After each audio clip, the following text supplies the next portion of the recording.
Morning, Marvin.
Okay, good morning. Good morning. Okay, I'm going to start us with the sponsors, and then we'll pick up today's Gemara. Okay, Year of Learning by Dr. Paul Koningsberg in memory of his brother, Dr. Sam Koningsberg, Shimon Ruvain ben Labish, and Ed Goldberg's cousin, Nisan Hara Nisan ben Fardosa. Paula and Bob Bromberg, in memory of their dear friend Julian Smith, Yehuda ben Yisrael. Malcolm Mann, in memory of her family murdered in the Holocaust. Harav Tzvi Hirsch ben Shlomo Yaakov, Sarah bat Ephraim, Yisrael David ben Harav Tzvi Hirsch, Ephraim ben Harav Tzvi Hirsch, Adia bas Harav Tzvi Hirsch, Miriam bas Harav Tzvi Hirsch, Pesel bas Harav Tzvi Hirsch, Shalom ben Harav Tzvi Hirsch, Shlomo Yaakov ben Harav Tzvi Hirsch, Shmuel ben Harav Tzvi Hirsch.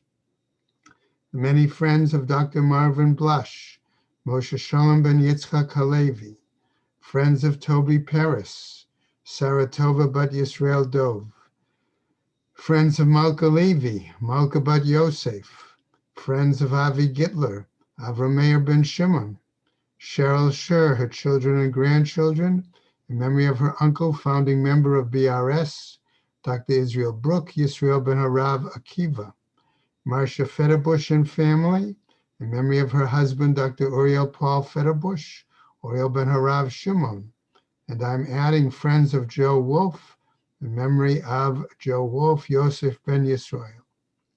Month of Learning, sponsored by Adina and Michael Kirshner, in memory of their parents, Florence and Nathan Kirshner, and friend Harriet Friedman. Tova and Leo Zimmer, in memory of her mother, Henya bas Rav Beryl, and her father, Aaron ben Yosef Mordechai.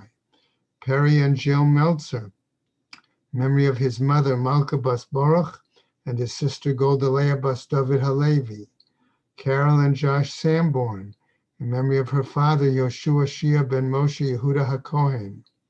Stanley Presser, in memory of his mother, Leah bat Yehuda, his mother-in-law, Golda bas Avram, and his wife, Ruchel Mincha bas Moshe.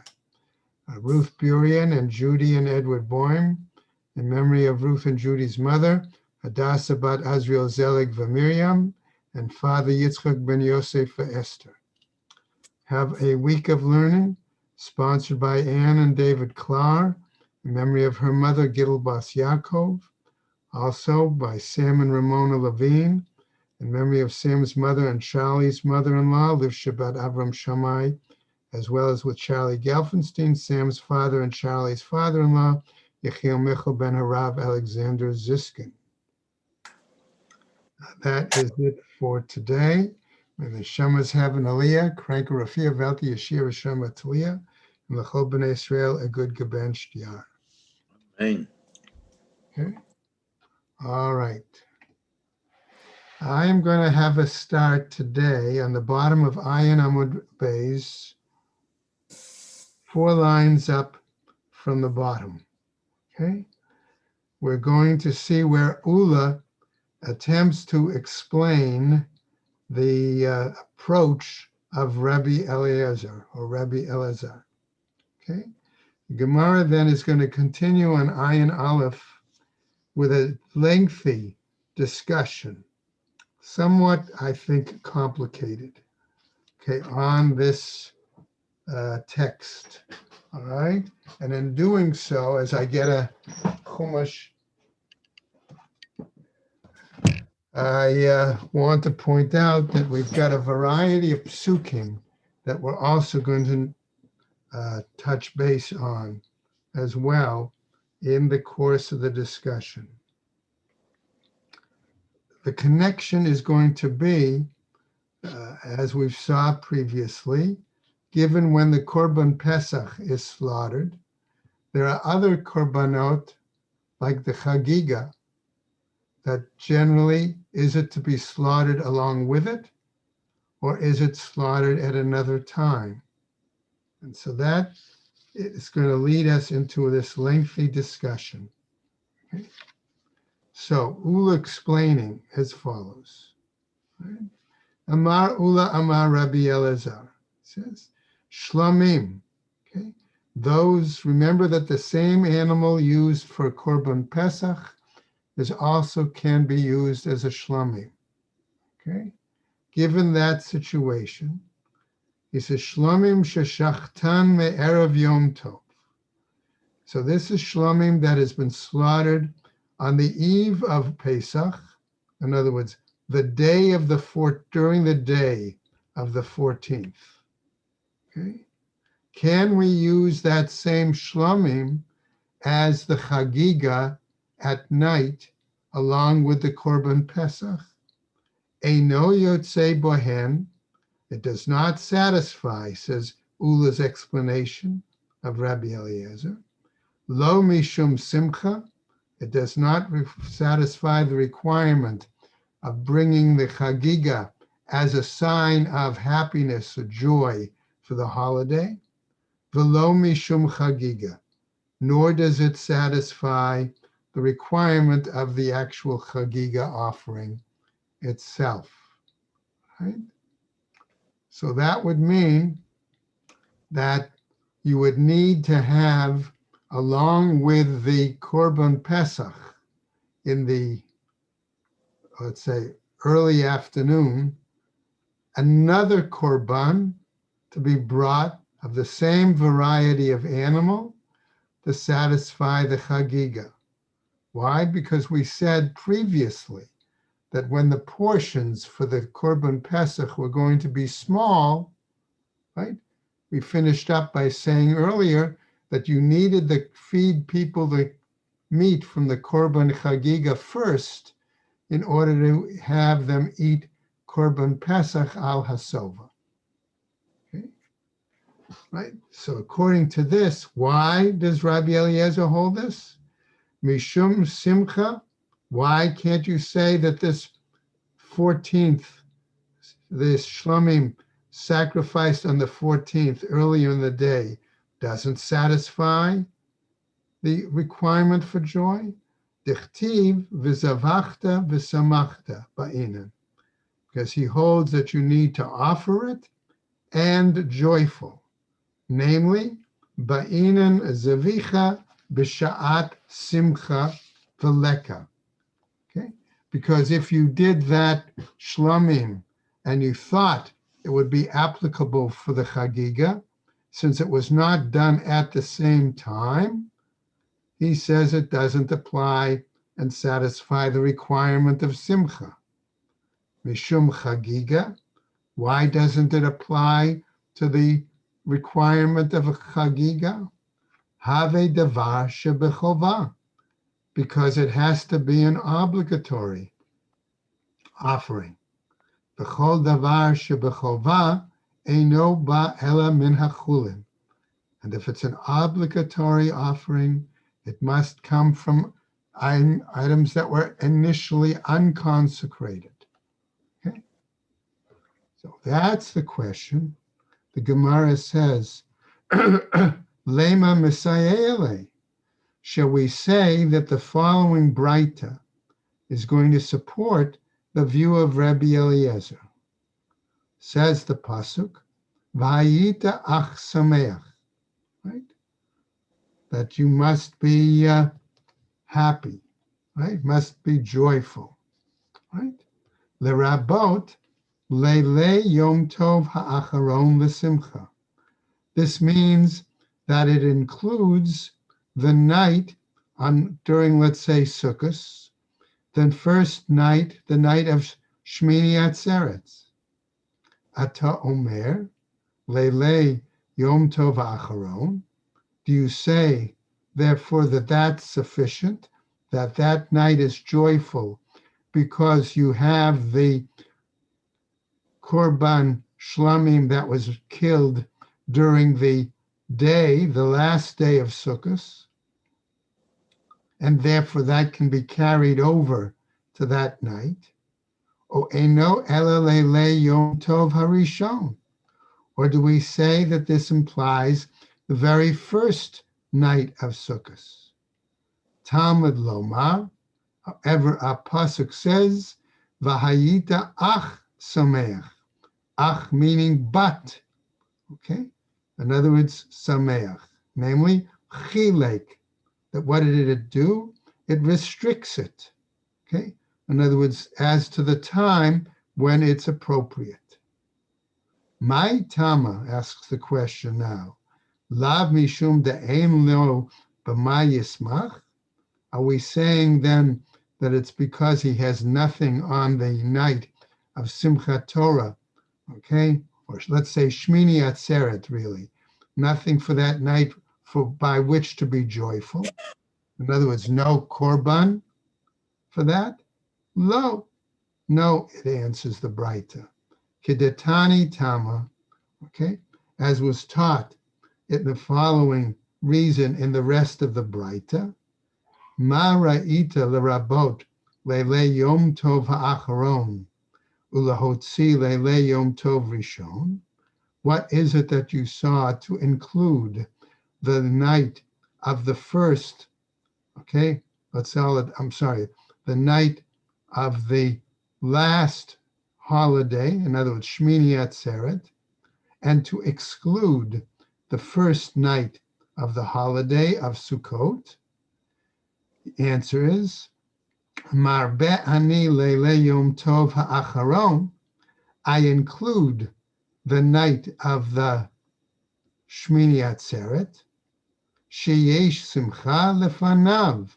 Why? Because there's rejoicing before it, namely the korbanot that were offered, shlamim offered during the day of the last day of Sukkot.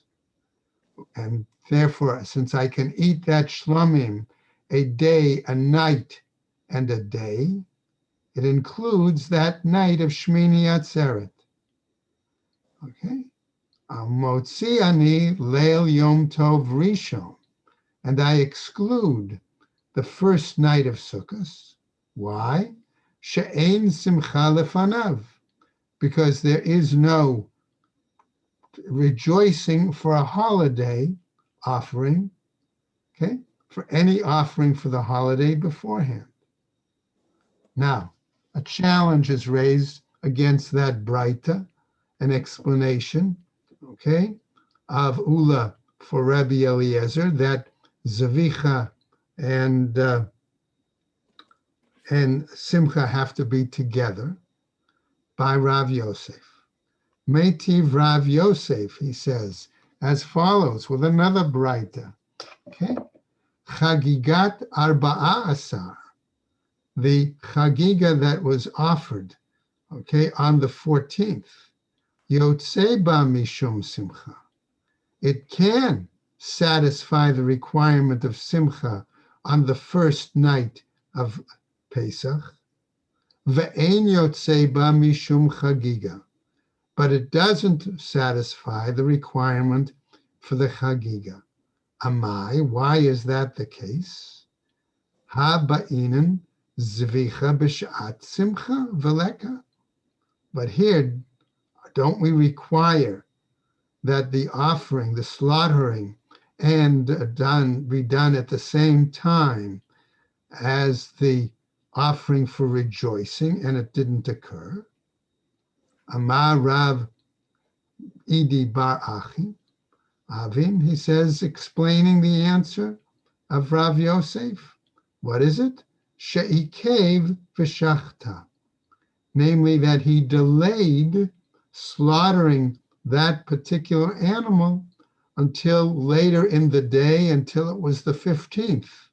Okay? And therefore, he slaughtered it at the same time that he slaughtered his Pesach offering. Okay? Or if not, he did it even after his Pesach offering. Amar Rav Ashi. Rav Ashi, however, responds now to that explanation of Rav Idi Bar Avin to Rav Yosef's statement. Hachenami mistabra. This does seem logical.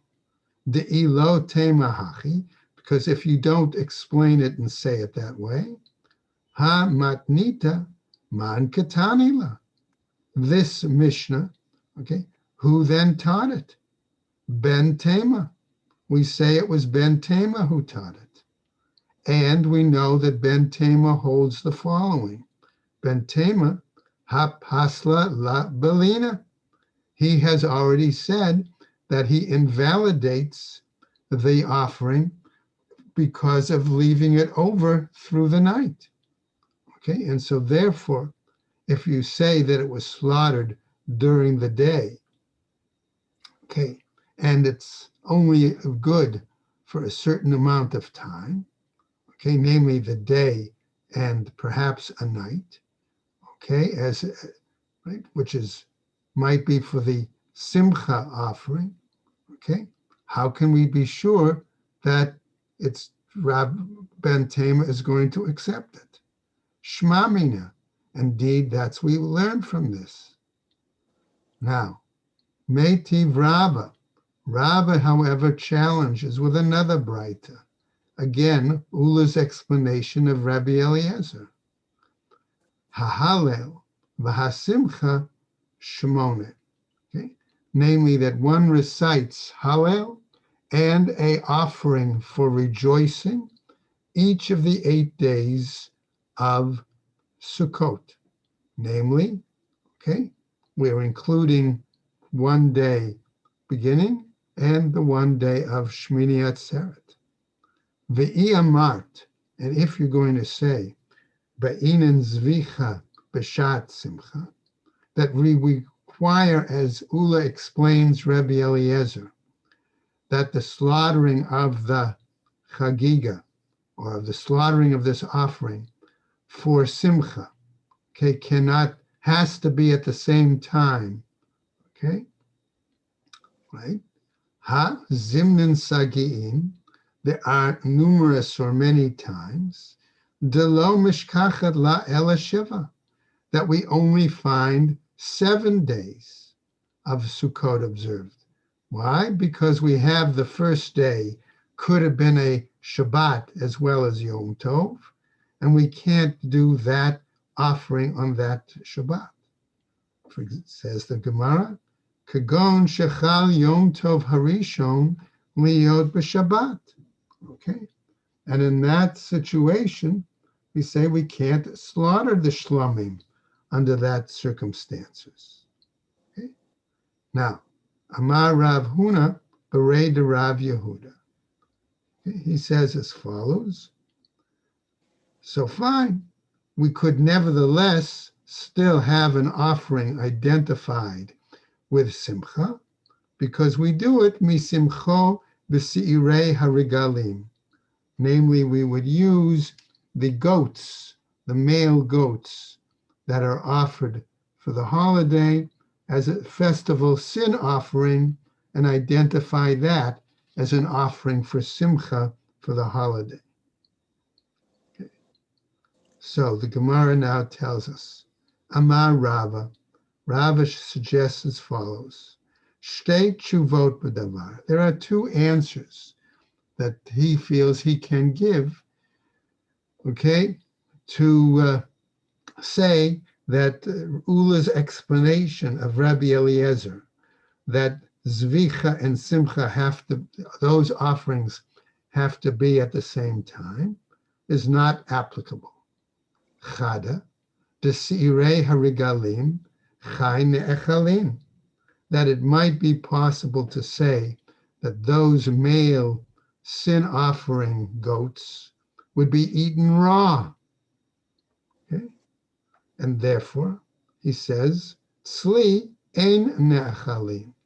But roasted animals cannot be eaten, because were it to use that explanation that the first day of the holiday, okay, is Shabbat, you can't roast it on Shabbat. V'simcha b'chai leka. And therefore we can argue that there is no joy in having, for the Kohanim, to have to eat the raw meat.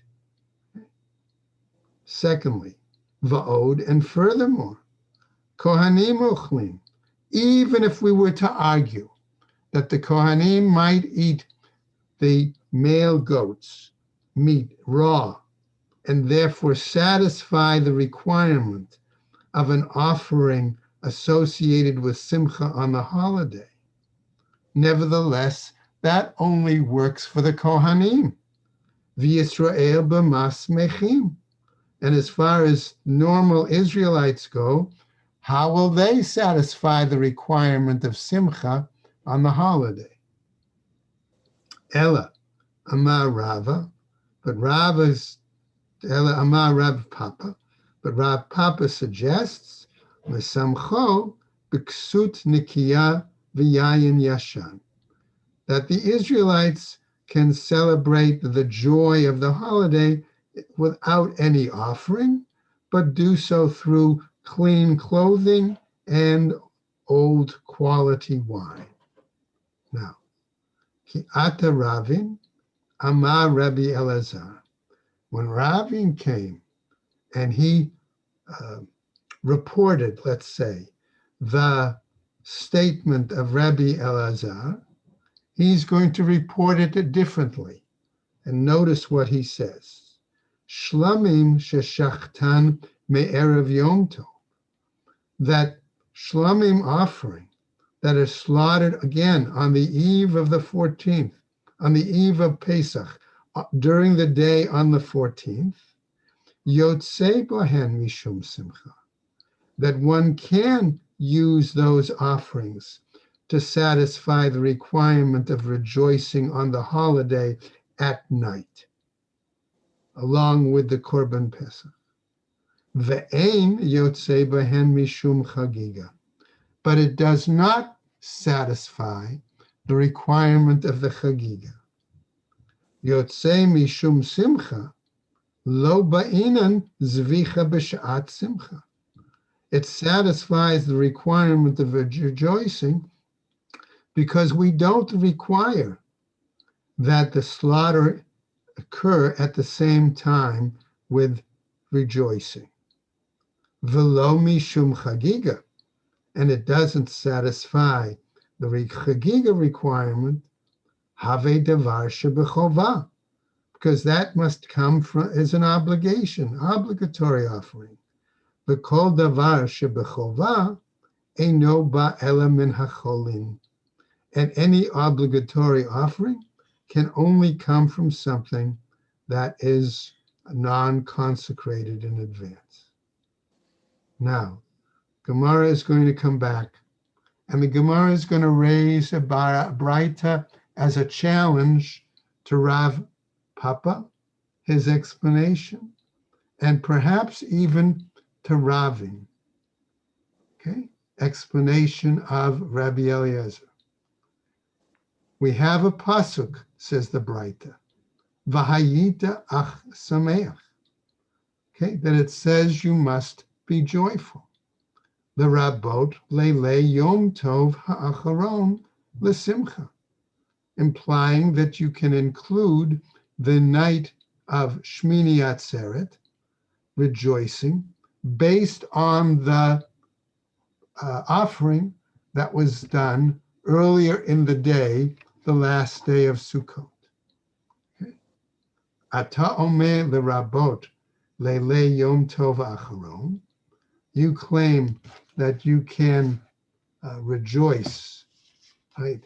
That you can include, right? That last night, or really what we're saying is the night of Shmini Atzeret. O eino ela l'rabot leile Yom Tov harishon. Or do we say that you can include the first night of Sukkot? Talmud lomar. However, the pasuk tells us, ach, okay, but, namely, chilek, you separate it, right? You restrict it. Mai tama lab mishum de'ein lo b'ma yismach.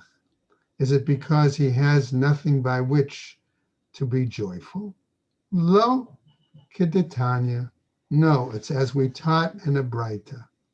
Ma ra'ita l'rabot leile Yom Tov ha'acharon u'lahotzi leile Yom Tov rishon.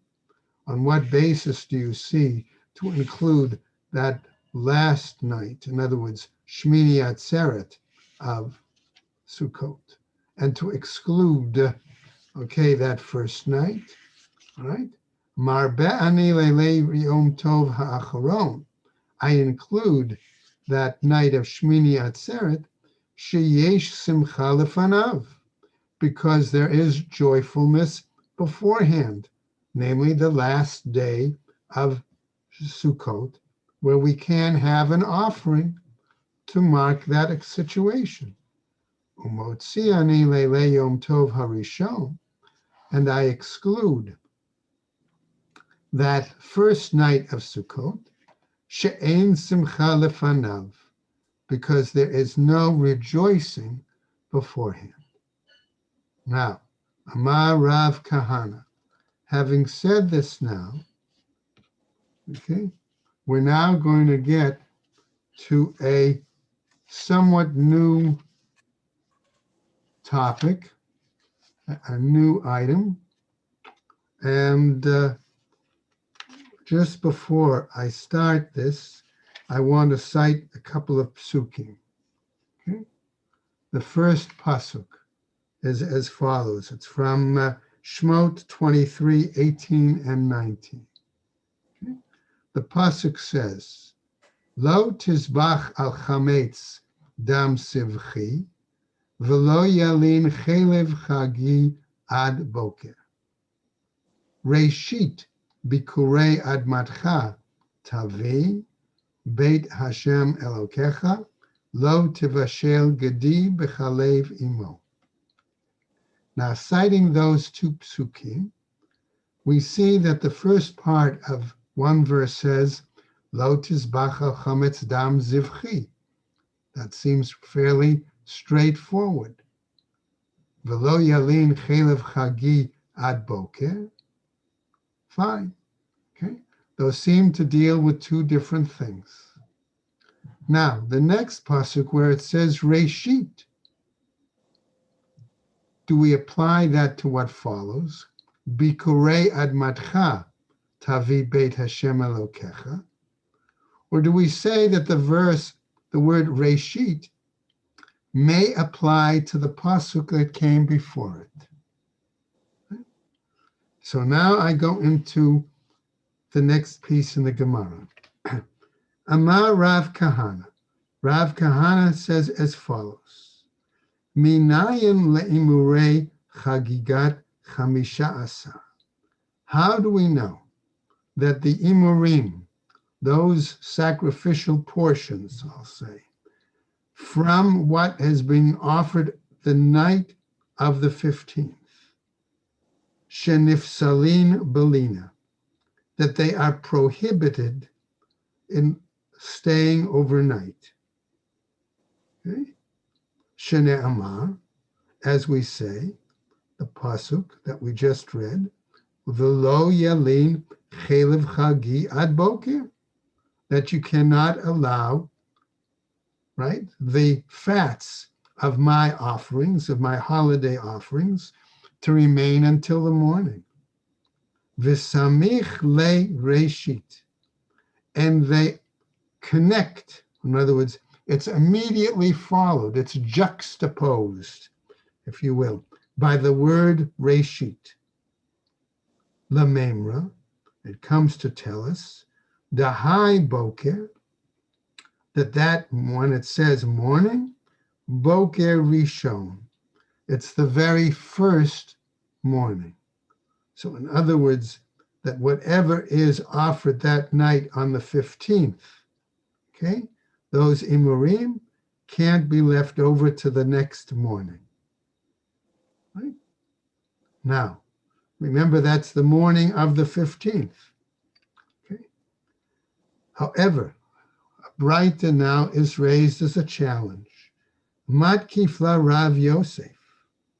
Rav Yosef claims, Tama de Katav Reshit. The reasoning that we have Reshit written there, Ha lo Katav Reshit, because if it had not been written Reshit, Hava Amina, I would have thought to say, Mai Boker, when it refers to morning, Boker Sheni. Okay.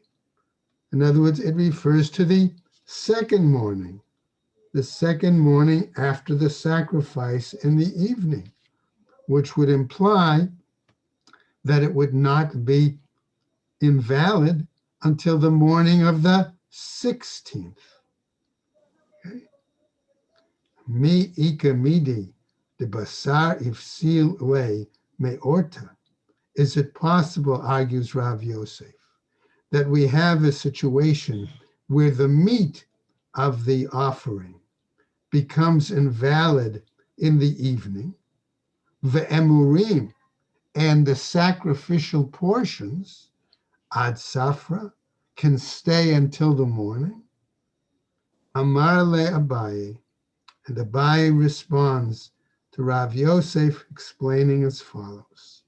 Alama lo, why not, basically? V'harei Pesach, don't we have the example of the Korban Pesach? The Rabbi Elazar ben Azariah, according to the view of Rabbi Elazar ben Azariah, the basar ifsale mechatzot, where the meat becomes invalid as we reach midnight. Ve'emurin ad safra, but the sacrificial parts are still acceptable until morning. Amar Rava, and Rava further says, Rav Yosef, hachi ka kashele, that the issue that was bothering Rav Yosef was really the following. Okay? Mi ika mide, is there such a thing, he says, the ilutana lebasar lo ba'e reshit, where we don't, okay, say, where we teach, so to speak, that the meat does not require it be done initially, first, in other words, for the first morning. Rav Kahana leme'irim ba'e reshit, whereas Rav Kahana understands that it's the imurim that require the reference to reshit. So in other words, that one Tana, when he sees the word reshit here, applies it to the emurim, okay, those offerings on the Mizbeach, and therefore, if it's sacrificed the night of the 15th, it's not good after the morning of the 15th. Okay, but the other says it's not good till after the morning of the 16th. Okay, now, Ma'ihi Detanya, what then are we teaching here? What is the Braita telling us? Lo yalin, the pasuk said, Lo yalin min habasar, asher tizbach ba'erev, biyom harishon laboker. Okay, that in general we have a pasuk, right, that says you cannot allow the meat, okay, to remain overnight on the altar, right, for the first day until the morning. Well, what do we mean then by morning? Are we meaning the first morning? Or are we meaning I'll use the phrase, second morning? Okay. So let's see. Limed al Chagigat Yudalid. It must mean that he's teaching this in regards to the Chagiga of the 14th, right? Shene'echelet l'shnei yamim v'layla echad. That therefore it must be able to be eaten for 2 days and 1 night. So it means that Chagiga offered on the 14th, okay, is good any part of the 14th into the night of the 15th, can be used then, right, along with the Korban Pesach, okay?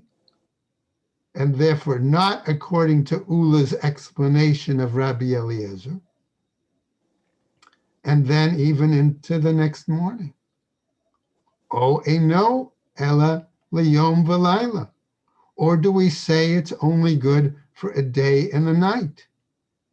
Different from other shlamim, even though the Chagiga is like a shlamim, that it's unique and it's only good for the day of the 14th and the night of the 15th.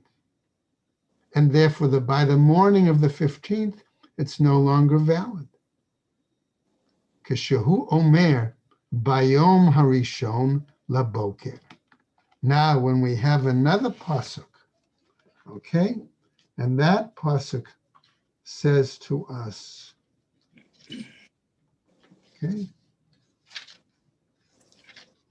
the following, okay, namely that it says, just give me a second. All right.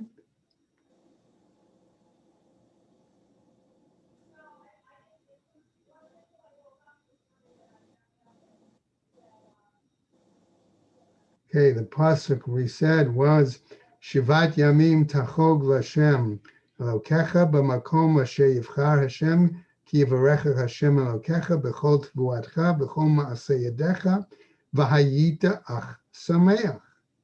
Okay? That was the pasuk we were referring to, right? So here again, we have a reference saying Keshahu Omer B'Yom Harishon Laboker. If the pasuk elsewhere says on the first day of the morning, Hare Boker Sheni Amur, we're talking then about the morning of the second day. O Eno Ela Boker Rishon, or do we say it's only the first morning? Uma ani mekayem Chagiga hane'echelet l'shnei yamim v'layla echad. Okay, and then on what basis can I claim that the Chagiga is eaten, right, for 2 days and 1 night? Chutz mizo, except in this case. In other words, does that make it an exception? That Chagiga brought on the 15th in the evening, or brought really on the 14th during the day, is only good that day and the 1 night, and not like a normal shlamim. Ukashuhu omer bo, and when he says in regards to it, im neder onidava, that when it's a voluntary offering, Limed al chagigat yudalid shenechelet l'shnei yomim v'layla echad. That when it's a voluntary offering as a chagiga and still brought on the 14th, then it could be eaten for 2 days and 1 night. Amar Mar, says the Gemara. We come back now to look in more detail to something we said earlier. O eino ela boker rishon.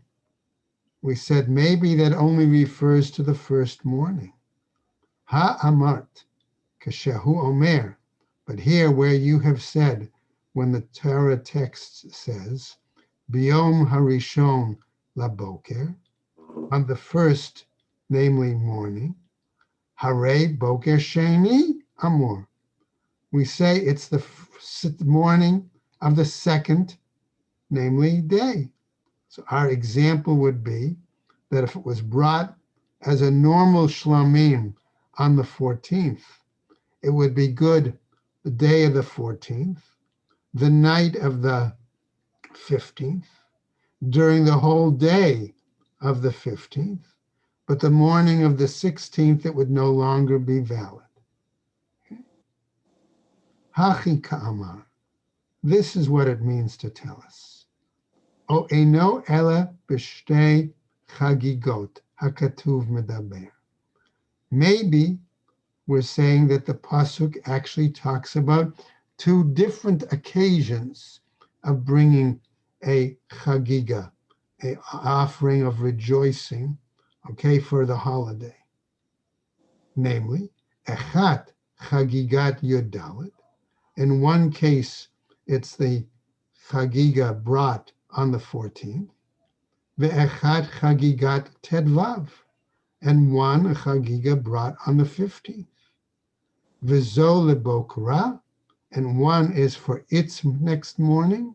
V'zo lebokra, and one goes for its next morning. So in other words, in that case, we're talking about that kind of a chagiga only being valid for a day and a night, and not as normally shlomim, a day, a night, and a day.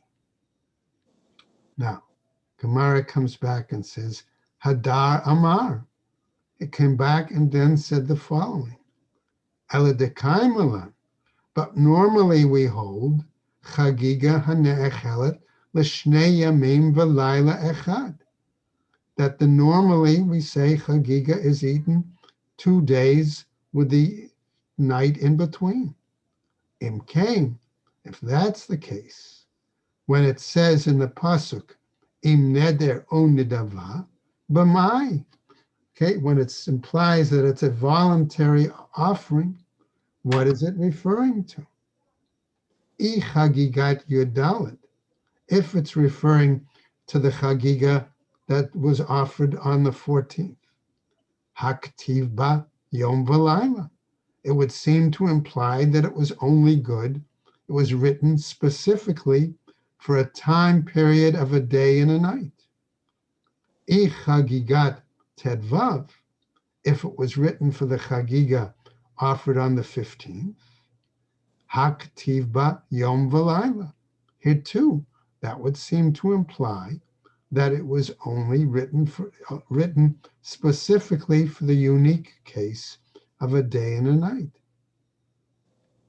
But the Gemara continues, Ella, rather, hai lechagigat tedvav, okay, but rather, here in regards to this chagiga of the done on the 15th, if that refers to the verse of neder and nedava as a voluntary offering, v'he'ach kule kra lechagigat yudalid, then the rest of the pasuk, okay, has to refer to the chagiga of the 14th and not to the one of the 15th. Limed al chagigat yudalid, that would therefore come to teach us that the chagiga that's offered on the 14th, shene'echelet l'shnei yamim v'layla echad, that it should be able to be eaten for 2 days and 1 night. Okay? And so therefore, that chagiga could be used the night of the 15th, throughout the day of the 15th, and then wouldn't be pasul to that night, the start of the 16th. Tama gedichtiv, the reason because it's written, biyom harishon laboker, because the way the pasuk it's written, it says the first, right? That on the day, the first of the morning. Excuse me. Demai boker. So what do we mean then by morning? Boker sheni. You say it actually means the second morning. Now, kol hecha dichtiv boker stama. Therefore, that would seem to apply wherever it's written morning in general. Boker rishon. That it refers then to that first morning. Va'afal gav the lo katav be rishit. Even though it's not written in the manner that says that it's the first. So Boker Rishon therefore implies that it's not only for a day and a night, but it's like a normal shlomim, a day, a night, and a day, and becomes invalid if it's left over after that onto the next morning. Okay, that finishes that particular sugya. Okay, now when we're going to get to a new piece,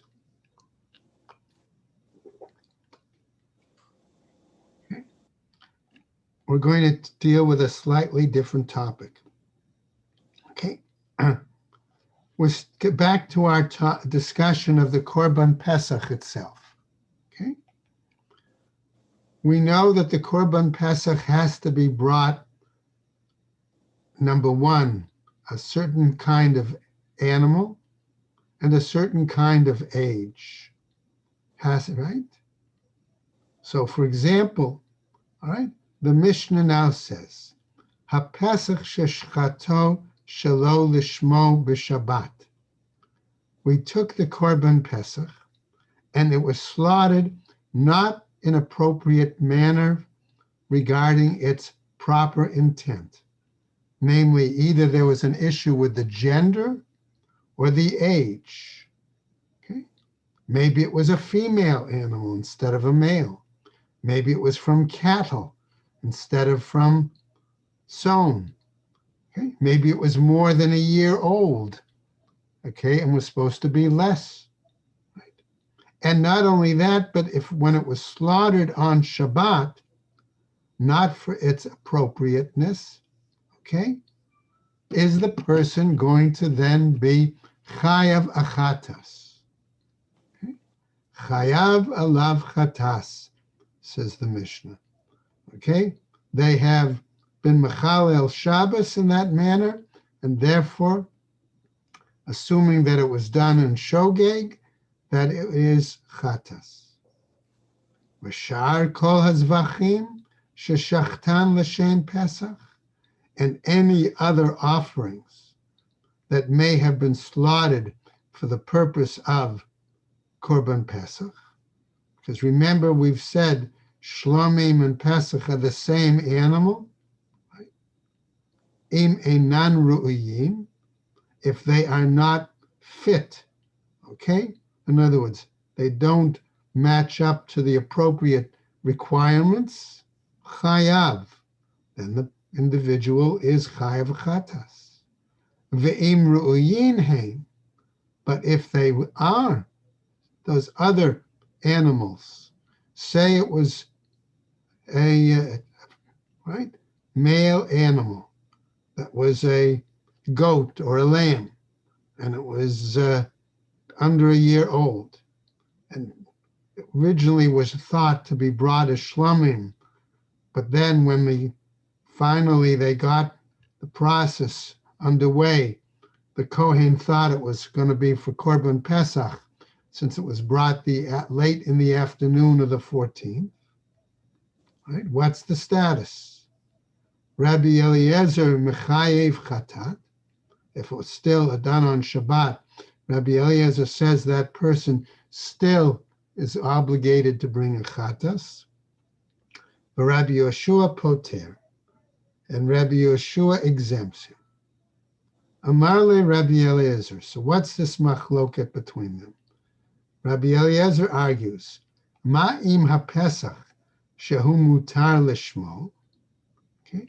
Whereas when the Pesach, which is permitted when done on Shabbat for its intended purpose, kesheshina et shemo, when one changes its intended purpose, as we said, it could be because of age, could be gender, or it could be simply the Kohen's intent, right? Chayav, one is obligated to bring the chatas. Zvachim shehein asurim, other offerings which are normally prohibited. Lishman, even if they were done for their intended purpose. Kesheshina et shman, if one changes that intended purpose, eino din sheyehe chayav, is it not logical that they should be then considered being offered on Shabbat as a transgression of Shabbat, b'shogeg, and therefore bring chayiv chatas? Amarle Rabbi Yoshua. Says Rabbi Yoshua, no, that's not the case. Im amart b'Pesach, if you're going to say in regards to the Korban Pesach, sheshinu b'davar asur, that they changed it with regarding something that's prohibited. Tomar b'zvachim sheshinan b'davar hamutar, that you're going to apply that same reasoning to other offerings if something was changed, but it would still be a permitted offering, it'd still be a valid offering. Amarle Rabbi Elazar. So he argues back again. Emurei tzibur yochichu. The sacrificial offerings of a communal offering will be the proof.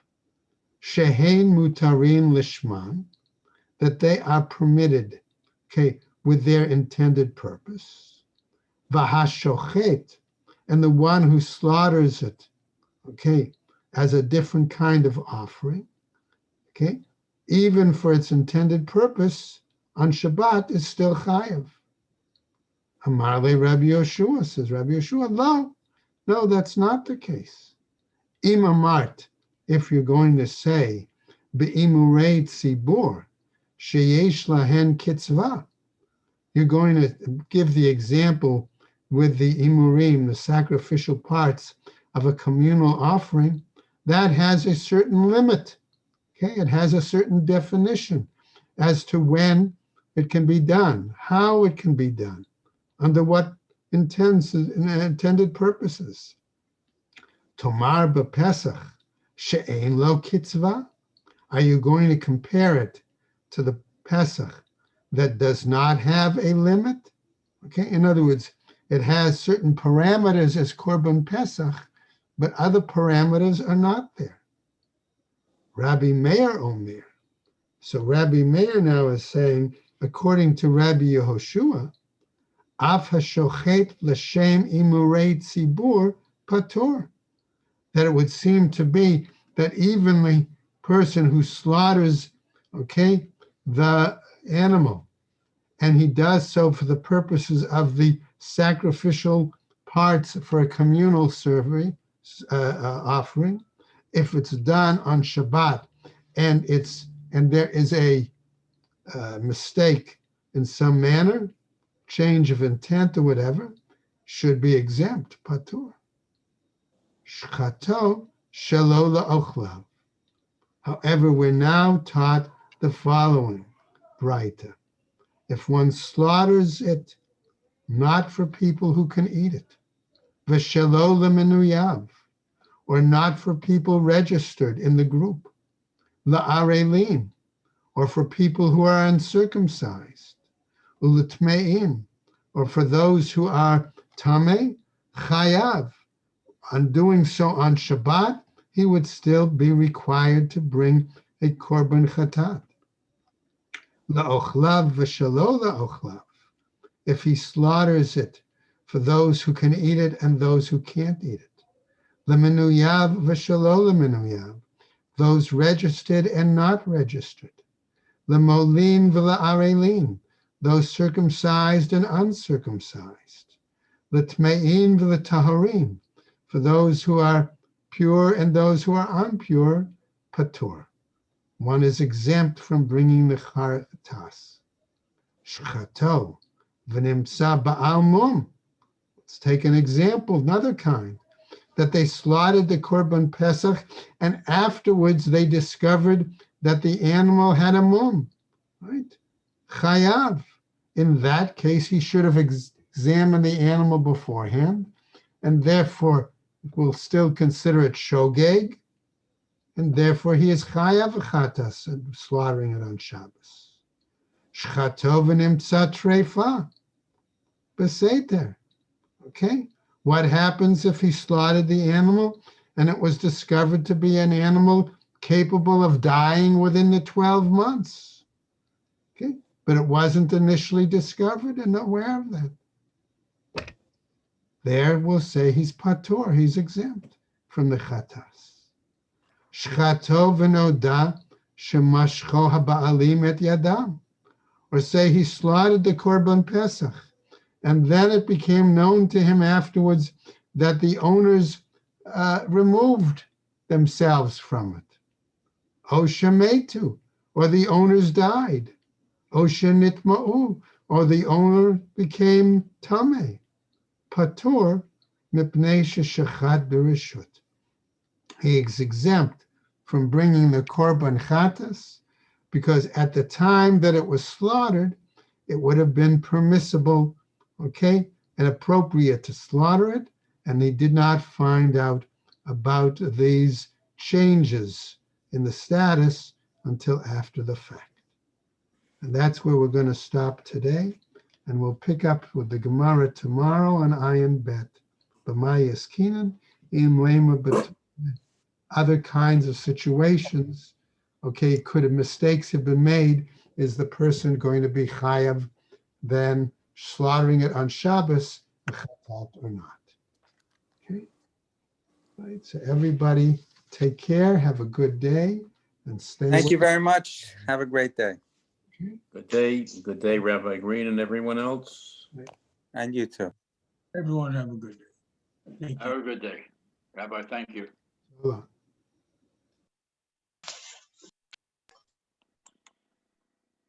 Have a good day, everybody.